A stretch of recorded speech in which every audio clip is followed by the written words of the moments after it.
Robotics ও 3D printing প্রযুক্তির সমন্বয়ে তৈরি করা হয়েছে মাকড়সার মতো দেখতে একটি অর্ধ স্বয়ংক্রিয় প্রোটোটাইপ রোবট।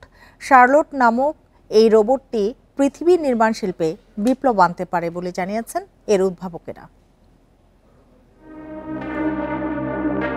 শিশুদের বিখ্যাত উপন্যাস শার্লট সোয়েবের নামানুসারে তৈরি করা হয়েছে একটি রোবট। রোবটটি শুধু পৃথিবীতে নয় বরং চাঁদেও নির্মাণ কাজে ব্যবহার করা যাবে বলে দাবি করা হচ্ছে। অ্যালুমিনিয়াম, কার্বন ফাইবার এবং 3D প্রিন্টেড প্লাস্টিক দিয়ে তৈরি করা হয়েছে শার্লটের 6টি পা।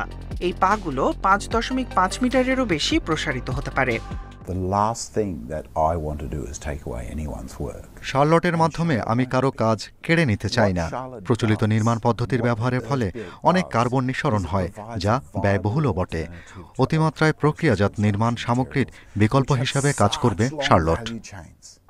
বাউন্ড আর্থ বিল্ডিং পদ্ধতি ব্যবহার করে আশপাশ থেকে মাটি সংগ্রহ করতে পারে প্রোটোটাইপ রোবটটি। বিশেষ করে নির্মাণ স্থান থেকেই মাটি সংগ্রহ করে শার্লট।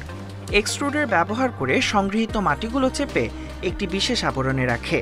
এতে করে সিমেন্ট বা ইটের মতো অধিক কার্বন নির্গমনকারী বস্তুর প্রয়োজন হয় না। আশপাশের পাওয়া 99% উপকরণ দিয়েই কাঠামো নির্মাণ করতে পারে শার্লট। এছাড়া চাঁদে কিছু পাঠানো অনেক কঠিন এবং ব্যয়বহুল, তাই চাঁদে নির্মাণ কাজের জন্য শার্লট একটি উপযুক্ত মাধ্যম।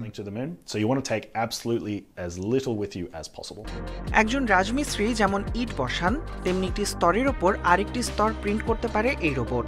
প্রিন্ট করার সময় বিভিন্ন বাঁকানো এবং গম্বুজের মতো নকশাও তৈরি করতে পারে এটি। প্রস্তুতকারকদের মতে এই পদ্ধতি প্রচলিত প্রক্রিয়ার সীমাবদ্ধতা ভেঙে স্থপতিদের আরও সৃজনশীল হওয়ার স্বাধীনতা দেয়। নির্মাণ খাতে কার্বন নিঃসরণ বন্ধে এক নতুন যুগের সূচনা ঘটাবে Charlotte. Tahmid Abrar, independent news.